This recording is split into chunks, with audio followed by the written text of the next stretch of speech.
اللهم صل على سيدنا محمد وعلى آل محمد وبارك وسلم.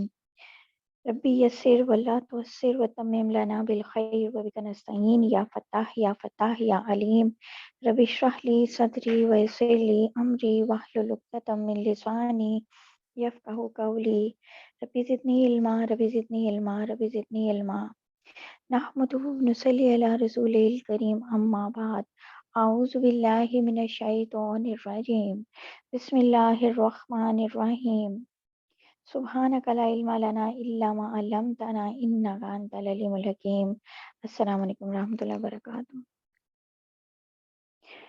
سورہ بقرہ چل رہی ہے ہماری.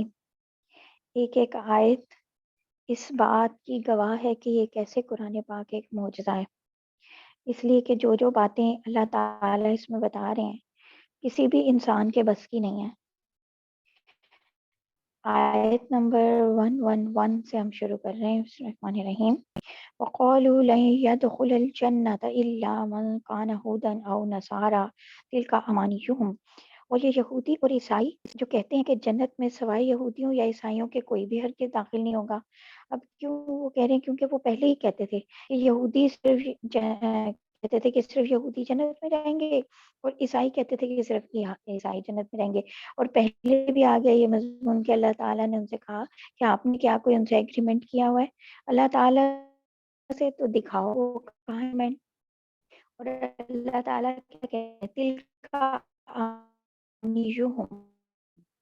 ان سے کہیے کہ محض آپ کی آرزویں ہیں، یہ صرف آپ کی آرزویں ہیں، یعنی آپ کے دل کی خواہشیں ہیں. قُلْ هَاتُوا بُرْهَانَكُمْ إِن كُنتُمْ صَادِقِينَ. اور اگر تم اپنے دعوے میں سچے ہو تو اپنی کوئی دلیل لے کے آؤ. اب یہ اللہ تعالیٰ دیکھیں کہہ رہے ہیں کہ اگر کوئی سچے ہو، اگر تم کتنا بڑا چیلنج ہے، پھر دوبارہ لے کے آؤ. اب ایک شخص ایسی باتیں ایک پوری قوموں کے ساتھ جنگ لے کے کیسے کر سکتا ہے کوئی شخص؟ اور سب کو پتا تھا کہ یہ کسی شخص کا کلام نہیں ہے. وہ لوگ اس بات کو بہت اچھے سے سمجھتے تھے، عربی ان کی لینگویج تھی، مدر لینگویج تھی. بلا کیوں نہیں، من اسلم وجہہ للہ وہو محسن فلہ اجرہ عند ربہ.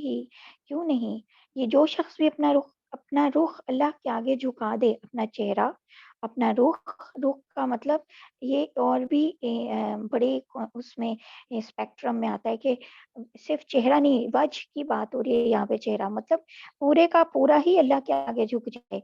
ہوا محسن، تو وہ تو نیک عمل کرنے والا ہے. فلا اجرہ عند ربہ، اور اسے اپنا اجر اپنے پروردگار کے پاس ملے گا.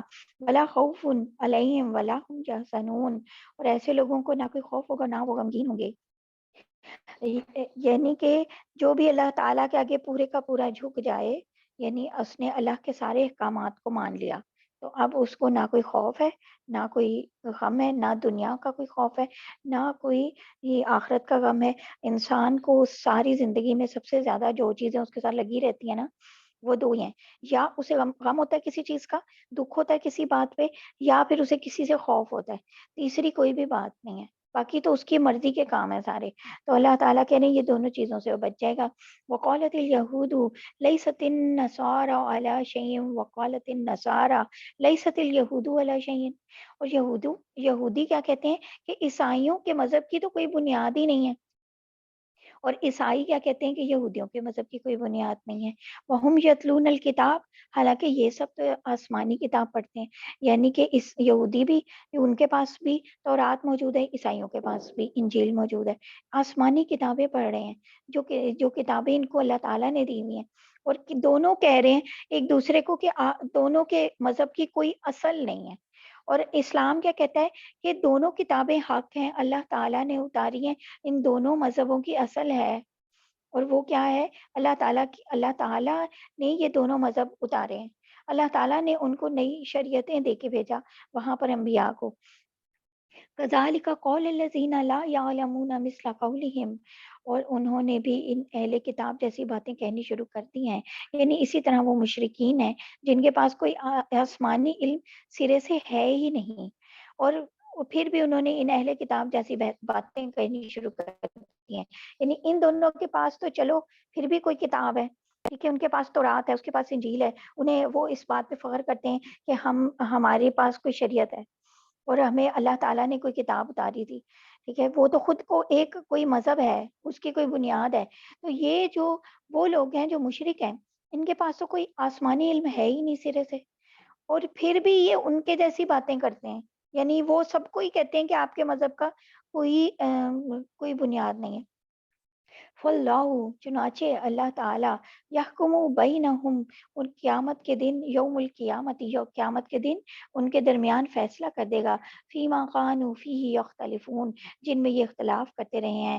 ومن اظلم ممن منع مساجد اللہ، اور اس شخص سے بڑا ظالم کون ہے جو اللہ کی مسجدوں پر ان یذکر فیہا اسمہ وسعی فی خرابہا، جو اللہ کی مسجدوں پر اس بات کی بندش لگا دے کہ ان میں اللہ کا نام لیا جائے، اور وسعی خرابی، اور ان کو ویران کرنے کی کوشش کرے۔ اس شخص سے بڑا ظالم ہے ہی کون جو اللہ کی مسجد پر اس بات کی بندش لگائے کہ اللہ کا نام بھی نہیں لینا اور ویران کرنے کی کوشش بھی کرنی ہے۔ اولئک ما کان لهم ان يدخلوها الا خائفین، ایسے لوگوں کو یہ حق نہیں پہنچتا کہ ان مسجدوں میں جب خود داخل ہو رہے ہیں، تو خود داخل ہو رہے ہیں تو داخل ہوں ڈرتے ہوئے، مگر لہم فی الدنیا خزی ولہم فی الآخرۃ عذاب عظیم، اور ایسے لوگوں کے لیے دنیا میں رسوائی ہے، انہیں کو آخرت میں زبردست عذاب ہوگا۔ یہاں اللہ تعالیٰ کون سی بات بتا رہے ہیں؟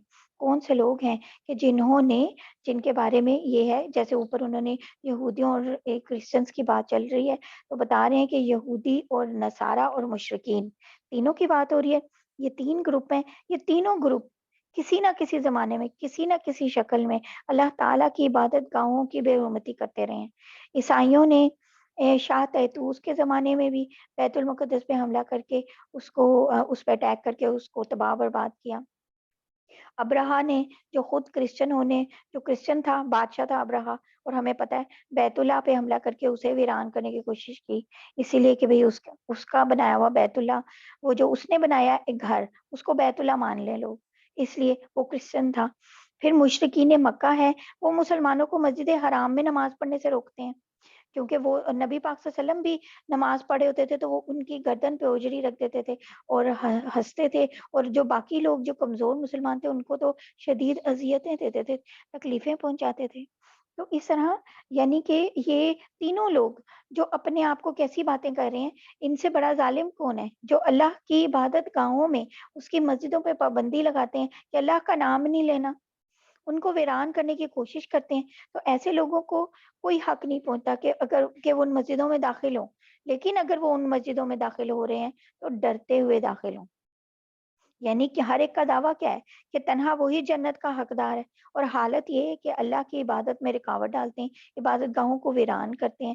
اور اس میں ایک اور بھی یہ اللہ تعالیٰ نے یہ جو آگے کہا نا کہ ان کو اگر داخل ہو نا تو ڈرتے ہوئے، تو یہ بھی اس میں اشارہ آ گیا کہ عنقریب وہ وقت بھی آنے والا ہے جب یہ متکبر لوگ جو تکبر اتنا کر رہے ہیں، اللہ کی مسجدوں میں سے لوگوں کو روک رہے ہیں، ایسے آخرکار ایسے مغلوب ہوں گے، ایسے یہ حق پرست ایسے ان کے اوپر فاتح ہوں گے کہ انہیں خود ان جگہوں پہ ڈر ڈر کے داخل ہونا پڑے گا۔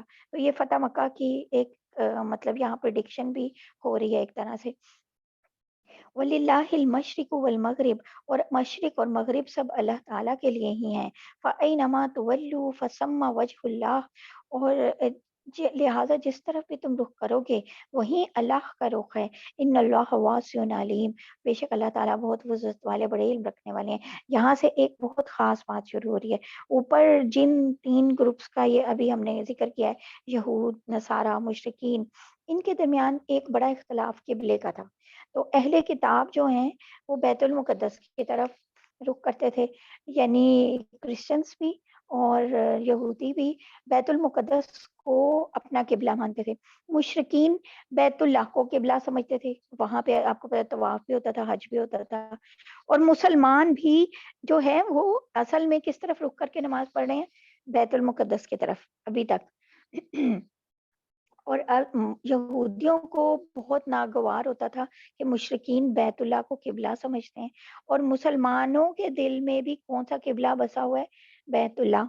تو اب یعنی ہوا کیا کہ اب یہ جو ایک درمیان میں عرصہ چل رہا ہے شروع کا، ابھی تک کون سی شریعت یا اس کے احکامات جو ہیں وہ چلتے چلے جا رہے ہیں جو منسوخ نہیں ہوئے، جو چینج نہیں ہوئے، وہ تو وہی چلتے چلے جا رہے ہیں، وہ حضرت عیسیٰ علیہ السلام والے ہیں۔ اور حضرت عیسیٰ علیہ السلام کے اکارڈنگ کیا چل رہا تھا کہ بیت اللہ جو ہے وہ اصل میں بیت المقدس ہے۔ نبی پاک صلی اللہ علیہ وآلہ وسلم بیت المقدس کی طرف منہ کر کے نماز پڑھے ہوتے تھے، لیکن اس طرح نماز پڑھتے تھے وہ جب تک وہ مکہ میں تھے کہ وہ خانہ کعبہ درمیان میں آ جاتا تھا اور پھر بیت المقدس کی طرف وہ رخ کرتے تھے، کیونکہ خانہ کعبہ کی تو 4 سمتیں، جس ایسی سمت میں وہ نماز پڑھتے تھے کہ خانہ کعبہ درمیان میں آ جاتا تھا، یعنی ایک طرح سے ان کا رخ خانہ کعبہ کی طرف ہوتا تھا، اور دوسری طرف سے یہ بھی کہ وہ بیت المقدس کی طرف بھی ہوتا تھا۔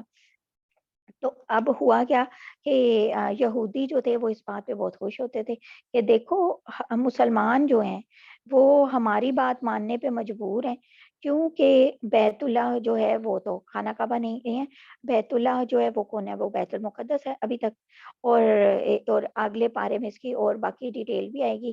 تو جب مسلمان بیت المقدس کی طرف رخ کر کے نماز پڑھے تھے تو وہ اصل میں ان کو طنز کرتے تھے، ٹونٹ کرتے تھے بار بار کہ دیکھا بیت المقدس اصل بیت اللہ تو وہی ہے نا، مطلب شریعت بھی وہی ہوئی نا، مطلب بنی اسرائیل کو جو فضیلت ملی ہوئی ہے وہی ہے نا ہم جو ہیں، اور بنی اسماعیل میں یہ آ گیا یہ تو ہم مانیں گے ہی نہیں۔ تو اللہ تعالیٰ کیا کہہ رہے ہیں کہ اللہ تعالیٰ سب سے پہلے اللہ تعالیٰ یہاں مائنڈ میک اپ کریں، یہاں سے سٹارٹ ہوئی ہے مائنڈ میک اپ لوگوں کی سب کی، کہ اللہ تعالیٰ جو ہیں وہ کسی ایک صنف میں محدود نہیں ہے، وہ تو ہر جگہ موجود ہے، اور وہ جس طرف بھی جس صنف کی طرف رخ کرنے کا حکم دے دیں تو حکم ماننا ہے۔ بندوں کا کیا کام ہے؟ بس اللہ تعالیٰ کے حکم کو ماننا۔ یہی وجہ ہے کہ اگر کوئی شخص کسی ایسی جگہ بھی ہو جہاں قبلے کی آپ کو صحیح ڈائریکشن نہیں پتہ چل رہی، تو وہاں آپ اپنے اندازے سے یہ سمجھتے ہیں کہ بھئی یہ سیم جو ہے قبلہ کی صحیح ہوگی، ویسے تو آج کل ایسا کہیں بھی نہیں ہے، لیکن فرض کریں کسی جگہ ایسا بھی ہو تو پھر آپ کو آپ کی وہ نماز ہے نا ہو جاتی ہے، جس سمت کو آپ نے قبلہ سمجھ کے آپ نے سوچا تھا اس طرف ہی ہوگا تو وہ وہاں رک کر کے نماز پڑھے گا تو اس کی نماز ہو جائے گی، کیونکہ اصل بات کیا ہے؟ اصل بات ہے اللہ کا حکم۔ اللہ تعالیٰ کسی ایک سمت میں محدود نہیں ہے، وہ تو ہر جگہ ہے، اور وہ بندوں ان کا کیا کام ہے؟ بس اللہ کا حکم ماننا۔ تو اس لیے اگر اللہ تعالیٰ کبھی یعنی کہ انہوں نے جیسے بیت المقدس کی طرف تھا، پھر بیت اللہ کی طرف سب کو رخ کرنے کے لیے کہا، تو یہ جو اگر وہ کہیں بھی حکم دیں تو اصل بات ان کا حکم ہے، کوئی یہ چیز نہیں ہے کہ اس بیت اللہ اگر اس جگہ پہ موجود نہ بھی ہوتا، تو جب اللہ تعالیٰ نے کہا کہ اس طرف رخ کرنا ہے تو ہم نے اس طرف کرنا ہے، صرف اس وجہ سے کیونکہ اللہ تعالیٰ نے حکم دیا ہے، اس لیے۔ تو یہاں سے اس بات کی بات جو ہے ایگزیکٹلی اس کا ایک مائنڈ میک اپ اللہ تعالیٰ نے یہاں سے شروع کیا ہے۔ وَقَالُوا اتَّخَذَ اللَّهُ وَلَدًا، اور جو یہ لوگ کہتے ہیں کہ اللہ تعالیٰ نے تو کوئی بیٹا بنایا ہوا ہے، سبحانہ، حالانکہ اس کی ذات اس قسم کی چیزوں سے پاک ہے۔ وَقَالُوا اتَّخَذَ اللَّهُ وَلَدًا، اتنی بڑی بات، اتنا بڑا شرک کون کرتا ہے؟ یہ شرک ہمیں پتہ ہے کہ اللہ کا بیٹا بنایا ہوا کون؟ عیسائی حضرت عیسیٰ علیہ السلام کو اللہ تعالیٰ کا بیٹا کہتے تھے، اور بعض یہودی حضرت عزیر علیہ السلام ایک جو نبی تھے ان کو خدا کا بیٹا کہتے تھے، اور ابھی بھی کہتے ہیں، اور عیسائی جو ہے حضرت عیسیٰ علیہ السلام کو اللہ تعالیٰ کا بیٹا کہتے ہیں، استغفر اللہ۔ سبحانہ، اللہ تعالیٰ کی ذات اس طرح کی چیزوں سے پاک ہے۔ بل لہو ما فی السماوات والارض کل لہو قانتون، بلکہ آسمان اور زمینوں میں جو کچھ بھی ہے وہ اس کا ہی ہے، کس کا؟ رب کا۔ تو آسمان اور زمینوں کی ساری مخلوقات، دیکھیں یہاں اللہ تعالیٰ بتا رہے ہیں کہ وہ سب بھی، وہ ساری مخلوقات کس کی ہیں؟ رب کی، جس وہ ان کا کریٹر ہے، ان کا خالق ہے۔ کل اللہ قانتون، اور سب کے سب اس کے فرما بردار ہیں۔ یہ ساری جتنی بھی کائنات میں اللہ تعالیٰ کی مخلوق ہے یہ سب اللہ کی تابع فرمان ہے، تو پھر وہ اس کا بیٹا کیسے ہوا کوئی؟ بدیع السماوات والارض، وہ آسمانوں اور زمینوں کا موجد ہے، اس کا انوینشن کرنے والا، اس کو موجد کیا ہوتا ہے؟ جو پہلی دفعہ کوئی چیز بناتا ہے۔ تو اللہ تعالیٰ نے پہلی دفعہ جس نے بنایا ان آسمانوں اور زمینوں کو وہ اللہ تعالیٰ ہے۔ تو جس نے ان سب چیزوں کو بنایا وہ کیسے اس کا بیٹا کیسے ہو سکتا ہے؟ وَإِذَا قَضَىٰ أَمْرًا فَإِنَّمَا يَقُولُ لَهُ كُن فَيَكُونُ، اور جب وہ کسی بات کا فیصلہ کرتا ہے تو اس کے بارے میں بس اتنا کہتا ہے ہو جا، اور وہ ہو جاتی ہے۔ یعنی اب کیا ہے کہ اولاد کی ضرورت اسے ہوتی ہے جو کسی کا محتاج ہو، جسے کسی مدد کی ضرورت ہو، اور اللہ تعالیٰ پوری کائنات کے جو مالک ہیں، خالق ہیں، اسے تو کسی کام میں کسی مدد کی ضرورت نہیں، پھر وہ اولاد کا محتاج کیسے ہوا؟ ایک تو یہ بات۔ پھر اولاد اپنے باپ کا جز ہوتی ہے، اور ہر کل اپنے جز کا محتاج ہوتا ہے، اور اللہ تعالیٰ تو وہ کسی چیز کا محتاج نہیں، ہر احتیاج سے پاک ہے، اس لیے اس کی ذات ایسی ہے جسے کسی جز کی حاجت نہیں ہے۔ اور ہم کیوں انسان اس کو اولاد کی طرف منسوب کرتے ہیں؟ کیوں کرتے رہے ہیں یہ؟ جیسے کرسچنز ہیں یا یہودی ہیں، کیونکہ یہ اس بات کو سمجھ ہی نہیں پاتے، اس بات کو سمجھ ہی نہیں پاتے کہ، اور جیسے مشرک بھی، جیسے انہوں نے اپنے دیوی دیوتاؤں کو اس میں اللہ تعالیٰ کی حاکمیت کے اندر شامل کیا ہوا ہے کہ بھئی یہ لوگ بے شک اللہ تعالیٰ ہیں، ٹھیک ہے، لیکن انہوں نے ان کو اپنے سارے کام بھی ان کو سونپے ہوئے ہیں، یعنی ان کے محتاج ہیں کہ استغفر اللہ، کہ یہ لوگ ان کے کام کریں گے تو کام ہوں گے، اس لیے انہوں نے بانٹ دیے، کیونکہ سارے کام نہیں اللہ تعالیٰ کر سکتے، اس لیے تو یہ سب چیزیں اصل میں اللہ تعالیٰ کے اوپر ایک یعنی بہتان ہے کہ اللہ تعالیٰ کو کہا جائے کہ وہ کسی کام کے محتاج ہیں، وہ کسی بھی کام کے محتاج نہیں ہے۔ اسی لیے کہا، اتنی بڑی بات کی مثال دی، السماواتی والارض، آسمان اور زمین تو اس نے بنائے ہیں، آسمان اور زمین کو دیکھو، اس کے اندر موجود ساری مخلوق کو دیکھو، تو کہاں اتنی مخلوقات، اتنی سب چیزیں، یہ آسمان، اتنی بڑی زمین، یہ سمندر، یہ سب کچھ، یہ جو سب کچھ اس نے بنایا، یہ کھیت کھلیان، تو اس کو ایک بیٹے کی ضرورت تھی، کیونکہ ہم انسان جو ہیں اپنی عقل سے سوچتے ہیں، اور ہمارا جو ارتقاء ہے، ایوولوشن، وہ ایک اولاد کے تھرو ہی آگے بڑھتا ہے،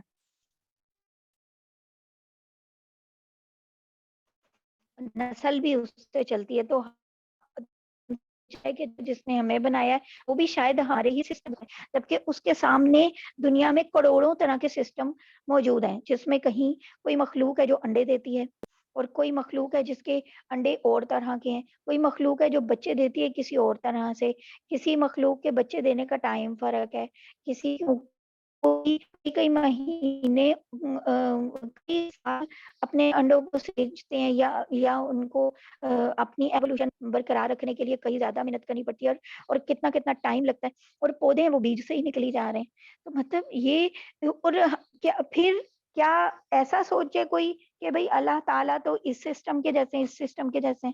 استغفر اللہ، یہی سمجھایا گیا ہے کہ اللہ تعالیٰ کسی بھی سسٹم کے اکارڈنگ نہیں، تو انسان جو اپنے آپ کو سب سے عقلمند سمجھتا ہے، وہ اپنے سسٹم جیسا سمجھ رہا ہے کہ جیسے ہماری اولاد جس سسٹم کے تحت ہو رہی ہے، بس اس طرح کا کوئی سسٹم اللہ تعالیٰ کا بھی ہوگا، تو ایسی بات نہیں ہے۔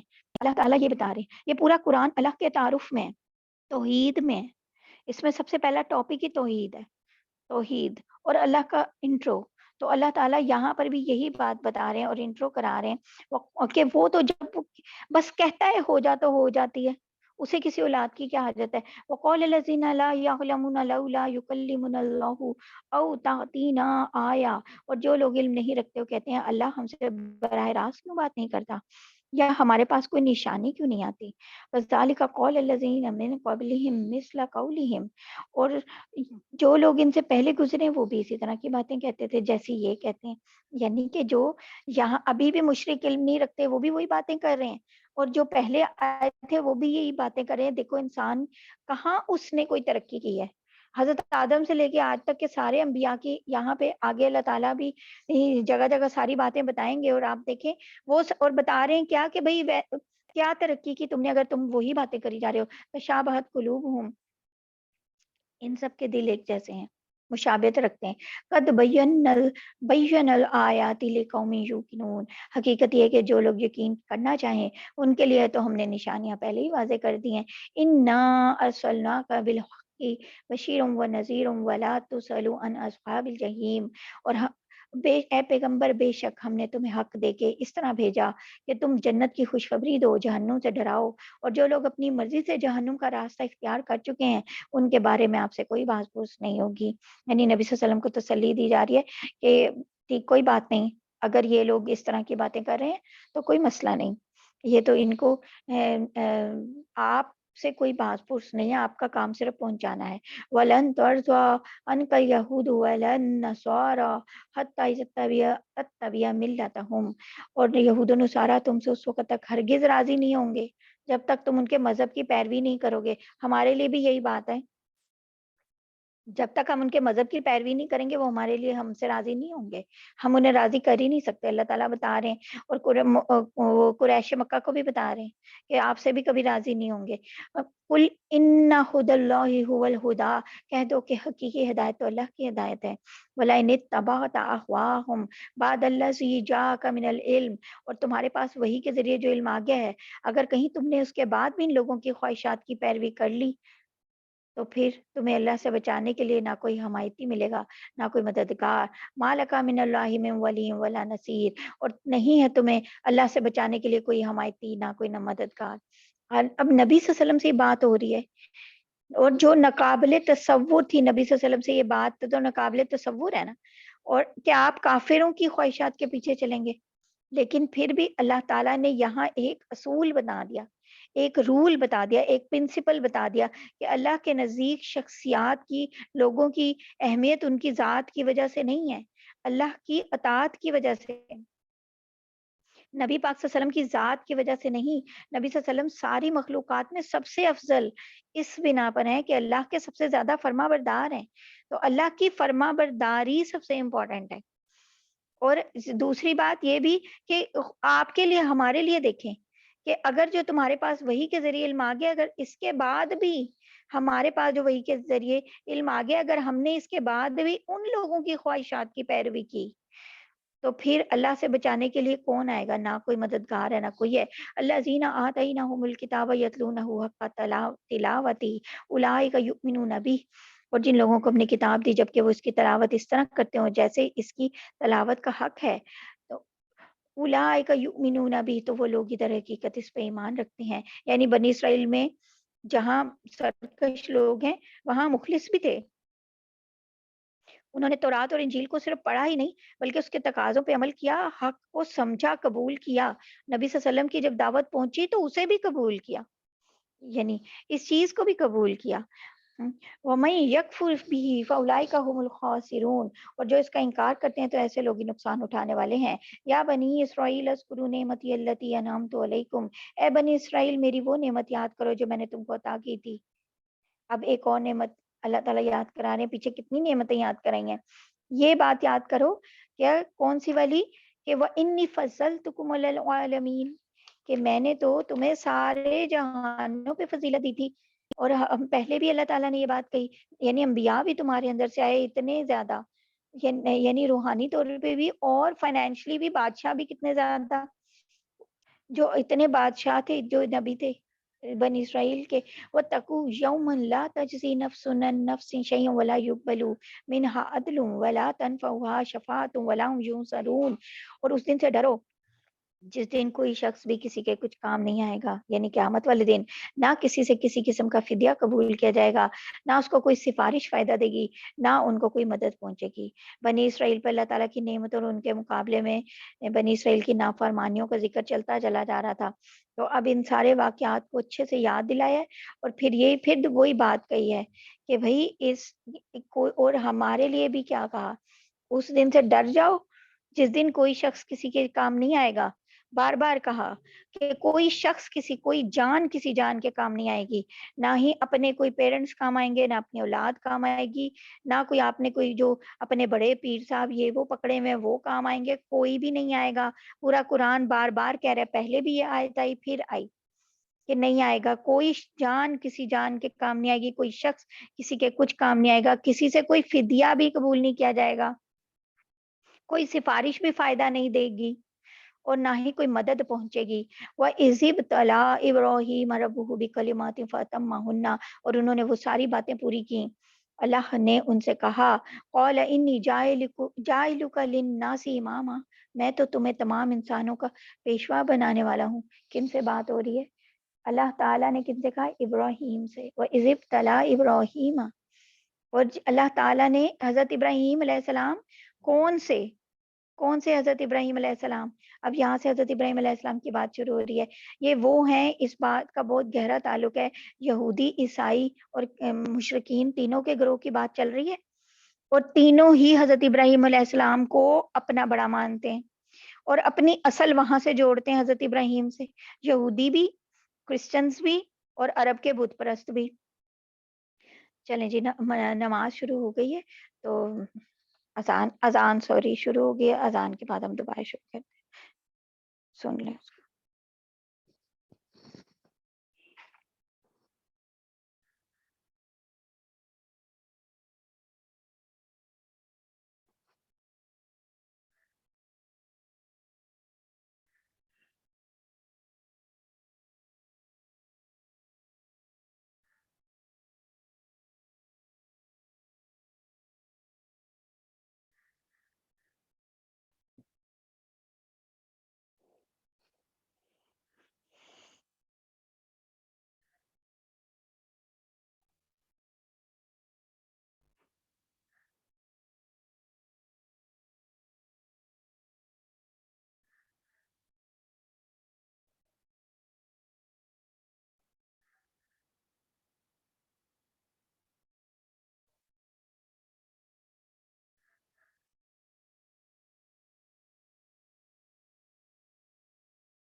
بسم اللہ الرحمن الرحیم۔ تو یہاں سے حضرت ابراہیم علیہ السلام کی بات شروع کر رہے ہیں اللہ تعالیٰ، اور یہ اصل میں کیا تھا، یہی تینوں گروہ جو چل رہے ہیں نا، یعنی کہ بت پرست، یہودی اور کرسچن، یہ تینوں ہی حضرت ابراہیم علیہ السلام کو اپنا سمجھتے ہیں، اور کیا کہتے ہیں، حضرت ابراہیم، یہودی کہتے ہیں حضرت ابراہیم علیہ السلام یہودی تھے، کرسچنس کہتے ہیں جی وہ کرسچن تھے، اور جو مشرک ہیں وہ انہیں مشرک سمجھتے ہیں۔ تو یہ یہاں سے اللہ تعالیٰ ان کے بارے میں بات کریں، اور یہ بتانا بہت ضروری تھا کہ اچھا حضرت ابراہیم کو جو تم سمجھتے ہو وہ نہیں ہے، کون ہے، اس بات کو کلیئر کرنا بہت ضروری تھا، جو اللہ تعالیٰ نے یہاں پہ کیے ہیں۔ اور وہ اللہ تعالیٰ کیا کہہ رہے ہیں، وَإِذِ ابْتَلَىٰ إِبْرَاهِيمَ، اور اللہ تعالیٰ نے، انہوں نے جب بھی ان کے اوپر مصیبت آئی حضرت ابراہیم علیہ السلام کو، ربو بکلمات فتمہن، تو پھر کیا ہوا، انہوں نے وہ ساری باتیں پوری کی، ساری کی ساری باتیں، کون سی، اللہ تعالیٰ کے ہر حکم پر بڑی سے بڑی قربانی کے لیے ہمیشہ ہی تیار رہے۔ انہیں آگ میں ڈالا گیا، وطن چھوڑنے پہ مجبور کیا گیا، بیوی اور بچے کو مکہ کی خشک وادی میں تنہا اکیلے، جہاں کچھ بھی نہیں تھا وہاں چھوڑائے، بالکل صحرا میں۔ تو اللہ تعالیٰ نے جو اللہ تعالیٰ نے کہا فوراً مانا، اپنے بیٹے کو ذبح کرنے چل پڑے۔ تب اللہ تعالیٰ نے انہیں دنیا بھر کی، یعنی اب جو باقی جتنا بھی دنیا رہ گئی تھی، اب باقی جتنا قیامت تک آنے کا وقت تھا، اس وقت تک کے لیے اللہ تعالیٰ نے ان کو پیشوا بنا دیا، امام بنا دیا۔ اللہ تعالیٰ نے کہا میں تمہیں تمام انسانوں کا پیشوا بنانے والا ہوں۔ قال انی، بے شک میں، جاعلک للناس اماما، ساری انسانیت کا پیشوا بنا رہا ہوں۔ حضرت ابراہیم علیہ السلام اور کیا پوچھ رہے ہیں، قال ومن ذریتی، اتنی پیاری بات، یعنی ہر بندے کو وہ تو خوش ہو جائے۔ اللہ تعالیٰ رب العزت کہہ رہے ہیں میں تمہیں امام بنا رہا ہوں رہتی دنیا تک کے، اب ہر انسان کا جو آئے گا، اور وہ آگے سے کیا کہہ رہے ہیں اللہ تعالیٰ، میری اولاد میں سے قال لا ینال عہد الظالمین، اللہ تعالیٰ نے فرمایا میرا عہد ظالموں کو شامل نہیں ہے. ہاں تمہاری اولاد بھی، لیکن ظالم نہیں. وہ سب لوگ جنہوں نے ظلم کیے ہیں وہ نہیں. ٹھیک ہے وہ یعنی کہ یہ کہ صاف طور پہ کہہ دیا کہ جو لوگ ظالم ہوں گے، اللہ کی نافرمانی کریں گے، اپنی جالوں پہ خود ہی ظلم کریں گے، وہ اس منصب کے حقدار نہیں ہے. وَإِذْ جَعَلْنَا الْبَيْتَ مَثَابَةً لِلنَّاسِ وَأَمْنًا، اور وہ وقت یاد کرو جب ہم نے بیت اللہ کو لوگوں کے لیے ایسی جگہ بنایا جس کی طرف وہ لوٹ لوٹ کر جائیں اور سراپا امن ہو. یہ جو لوگ ایک دفعہ بیت اللہ جا چکے ہیں وہ جانتے ہیں کہ وہ کیسی جگہ ہے، کہ لوٹ لوٹ کے جانے کو کیسے دل ادھر مچلتا ہے. جو ایک بار بھی نہیں گیا اس کی تڑپ اور ہے، اور جو ایک بار بھی چلا گیا اس کی تڑپ اور ہے. بالکل فرق ہے. وہ بات آپ کسی کو سمجھا ہی نہیں سکتے. ایک بات یہ اللہ تعالیٰ نے کیسے کہا لوٹ لوٹ کر جائیں. وہ جب بیت اللہ کو ایسی جگہ بنایا، اور کیسا سراپا امن. امن کیسا؟ نہ کسی انسان کو قتل کر سکتے ہیں، نہ ہی شدید کوئی آپ کی کوئی دفاعی ضرورت ہو اس کے بغیر کوئی جنگ نہیں کر سکتے. کسی جانور کا شکار حلال نہیں ہے. کوئی پودا جو خود سے اگا ہوا ہے اس کو اکھاڑنے کی اجازت نہیں ہے. کسی جانور کو قید نہیں کر سکتے. انسانوں کے لیے نہیں، صرف انسانوں کے لیے ہی نہیں بلکہ جانوروں پودوں کے لیے بھی امن کی جگہ ہے. وَاتَّخِذُوا مِن مَقَامِ إِبْرَاهِيمَ مُصَلًّى، اور تم مقام ابراہیم کو نماز پڑھنے کی جگہ بنا لو. اور آپ کو پتہ ہے کہ جب طواف کرتے ہیں تو باقی کے 2 نفل وہاں مقام ابراہیم پڑھنے کی تاکید ہے. وَعَهِدْنَا إِلَىٰ إِبْرَاهِيمَ وَإِسْمَاعِيلَ أَن طَهِّرَ بَيْتِيَ لِلطَّائِفِينَ وَالْعَاكِفِينَ وَالرُّكَّعِ السُّجُودِ، اور اسماعیل علیہ السلام کو تاکید کی کہ تم دونوں میرے گھر کو ان لوگوں کے لیے پاک کرو جو یہاں طواف کریں. یعنی حضرت ابراہیم علیہ السلام کو ہم نے اور حضرت اسماعیل کو یہ تاکید کی، ان سے عہد لیا کہ میرے گھر کو ان لوگوں کے لیے پاک کرو جو یہاں طواف کریں. ہمارے لیے پاک کیا اللہ تعالیٰ نے، کروایا ان سے. کن سے؟ ہمارے جد امجد حضرت ابراہیم علیہ السلام اور حضرت اسماعیل علیہ السلام. اور اعتکاف میں بیٹھیں اور رکوع اور سجدہ وہاں پہ یعنی کریں. اور دیکھیں رکوع سے پتہ چل گیا حضرت نبی پاک صلی اللہ علیہ وسلم، نبی پاک صلی اللہ علیہ وسلم سے پہلے رکوع تھا ہی نہیں کسی عبادت کا حصہ. یہاں اللہ تعالیٰ نے کہا، مطلب ہم سب کو اللہ تعالیٰ نے یاد کیا ہوا ہے، اور یہاں پہ اللہ تعالیٰ ہماری بات کر رہے ہیں. وَإِذْ قَالَ إِبْرَاهِيمُ رَبِّ اجْعَلْ هَٰذَا بَلَدًا آمِنًا وَارْزُقْ أَهْلَهُ مِنَ الثَّمَرَاتِ مَنْ آمَنَ مِنْهُمْ بِاللَّهِ وَالْيَوْمِ الْآخِرِ. اور اے میرے پروردگار، اب وہ دعا مانگ رہے ہیں حضرت ابراہیم، اس کو ایک پرامن شہر بنا دیجئے، اس کے باشندوں میں سے جو اللہ اور یوم آخرت پہ ایمان لائیں انہیں قسم قسم کے پھلوں سے رزق عطا فرمائیے. اللہ تعالیٰ نے فرمایا اور جو کفر اختیار کرے گا اس کو بھی میں کچھ عرصے کے لیے لطف اٹھانے کا موقع دوں گا. قَالَ وَمَنْ كَفَرَ، اور جو کفر اختیار کرے گا فَأُمَتِّعُهُ قَلِيلًا، تو پھر وہ تھوڑی دیر کے لیے لطف اٹھائے گا. ثُمَّ أَضْطَرُّهُ إِلَىٰ عَذَابِ النَّارِ، اور پھر آخر کار اسے دوزخ کے عذاب کی طرف کھینچ کے لے جاؤں گا. وہ بئس المصیر، اور وہ بدترین ٹھکانہ ہے. یعنی دیکھیں کہ دنیا میں بھی آپ دیکھیں جو کفر اختیار کرے گا، حضرت ابراہیم سے ساری بات ہو گئی، اور حضرت ابراہیم نے کہا کہ پھر بھی اللہ تعالیٰ کیا کہہ رہے ہیں، جو کفر بھی اختیار کرے گا اچھا ٹھیک ہے، باقی سب کو ہر چیز مل رہی ہے، رزق ہے، پھل ہے، سب کچھ ہے، جو کفر کرے گا اس کو لے جاؤں گا بہرحال دوزخ. اور وہ بدترین ٹھکانہ اللہ تعالیٰ کہہ رہے ہیں. جب اللہ تعالیٰ کہہ رہے ہیں بدترین ٹھکانہ ہے، کیا اس سے بدترین ہوگی چیز. وَإِذْ يَرْفَعُ إِبْرَاهِيمُ الْقَوَاعِدَ مِنَ الْبَيْتِ، اور جب تصور کرو جب ابراہیم بیت اللہ کی بنیادیں اٹھا رہے تھے اور اسماعیل علیہ السلام ان کے ساتھ شریک تھے. وَإِسماعیل ربنا تقبل منا، اب یہ وہ دعا ہے جو ہم خود بھی پڑھ رہے ہوتے ہیں. اور آپ دیکھیں یہ بہت پیاری دعا، اور حضرت ابراہیم علیہ السلام نے جو کی تھی کیا تھی، حضرت ابراہیم علیہ السلام کی دعا، وہ کیا کر رہے ہیں، بنیادیں اٹھا رہے ہیں. ایک بات یاد رکھیں، بنیادوں کا مطلب کیا ہوا، اس کا مطلب ہے پہلی دفعہ نہیں بنا رہے. حضرت آدم علیہ السلام نے پہلے بنا دیا تھا، پھر وہ یعنی اتنے حوادث کی وجہ سے اتنا وقت گزر گیا، اتنا ٹائم گزر گیا اور وہاں پہ وہ جو ہے بالکل زمین کے ساتھ مل گیا، اور وہ گھر، اور وہاں پہ کوئی بھی کسی بھی طرح کے کوئی لوگ بھی نہیں بچے. تو اب وہاں سے بنیادیں ان کے اوپر اٹھا رہے ہیں. قاعدہ کون، حضرت ابراہیم اور حضرت اسماعیل، اور دونوں یہ دعا کرتے جاتے تھے. یعنی بنیادیں اٹھاتے جاتے ہیں، اور حضرت نبی پاک صلی اللہ علیہ وسلم کو حضرت ابراہیم علیہ السلام کو ان کو جو حکم ہوا تھا حضرت جبرائیل علیہ السلام نے ایگزیکٹلی بتایا تھا ایگزیکٹلی کہ یہاں یہاں یہاں یہاں خانہ کعبہ کی آپ نے بنیاد رکھنی ہے. ٹھیک ہے. دعا کون سی؟ ربنا تقبل منا، اے ہمارے رب ہم سے یہ خدمت قبول کر لیجئے، انک انت السمیع العلیم، بے شک آپ تو وہ ہر ایک کی سننے والے، ہر ایک کو جاننے والے ہیں.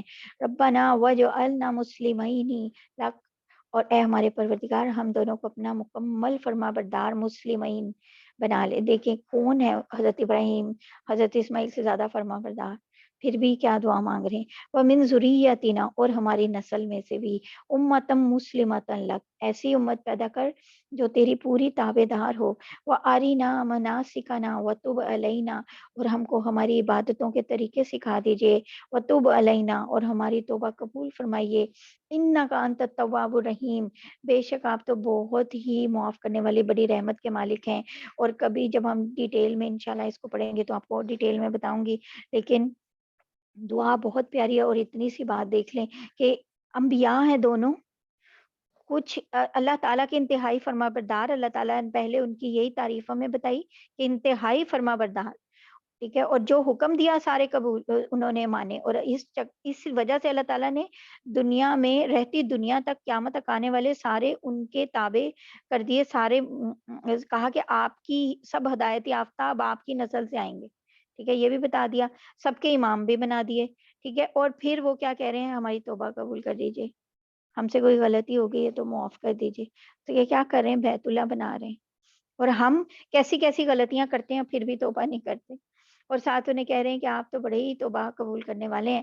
ربنا وابعث فیہم رسولا منہم یتلو علیہم آیاتک ویعلمہم الکتاب والحکمت ویزکیہم، اے ہمارے رب ان میں ایک ایسا رسول بھیجنا، میری اس میں سے، میری اولاد میں سے. حضرت ابراہیم کی دعا، اور اس دعا کے جواب میں نبی پاک صلی اللہ علیہ وسلم آئے تھے.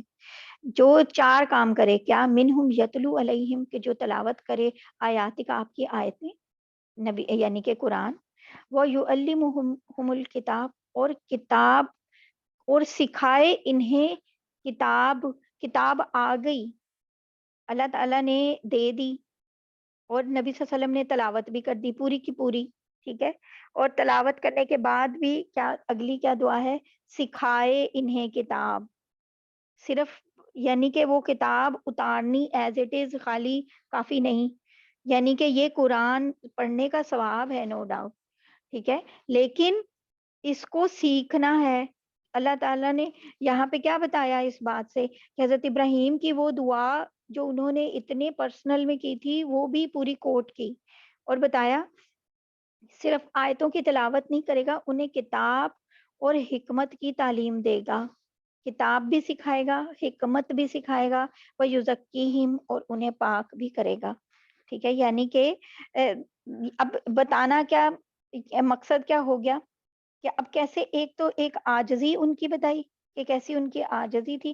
دوسرا، اللہ ہر کام اللہ کی رضا کے لیے تھا، اور اس پر مخلوق سے تعریف نہیں اپنی کرا رہے کہ بھئی میں بیت اللہ بنا رہا ہوں، آ جاؤ اکٹھے ہو جاؤ دیکھو اور میری واہ واہ کرو. نہیں، بلکہ اللہ سے اپنے کام کی قبولیت کی دعا کر رہے ہیں، معافی مانگ رہے ہیں ساتھ کہ میرے سے کوئی غلطی ہو جائے وہ بھی معاف کر دیں. اور اگر اللہ تعالیٰ کہہ رہے ہیں کہ ہاں ٹھیک ہے، انہیں پتہ ہے کہ میں، تو کیا کہہ رہے ہیں؟ اچھا میری اولاد میں سے یا اللہ ایک ایسا رسول بھی بھیجنا جو آیتوں کی تلاوت بھی کرے، کتاب اور حکمت کی تعلیم بھی دے. حکمت کوئی چیز ہوئی نا پھر جو کتاب کے علاوہ ہے، جو حدیث ہے. ٹھیک ہے نا. وہ حدیث، وہ حکمت کی تعلیم کیا ہے؟ نماز پتہ چل گیا نماز پڑھنی ہے. نماز پڑھنی کیسے ہے؟ کون بتائے گا؟ رکوع تو پتہ چل گیا کہ کرنا ہے. رکوع کرنا کس کو کہتے ہیں؟ وہ کتنا جھکنا ہے، یا جھکنے کو ہی رکوع کہتے ہیں؟ یہ کون بتائے گا؟ یہ حکمت ہے، یہ نبی پاک صلی اللہ علیہ وسلم بتائیں گے. وہ یزکیہم، اور انہیں پاک کر دے. یعنی کہ یہ ایسی اب یہ ساری تعلیمات دے کے ہمیں پاک کریں نا، تاکہ ہم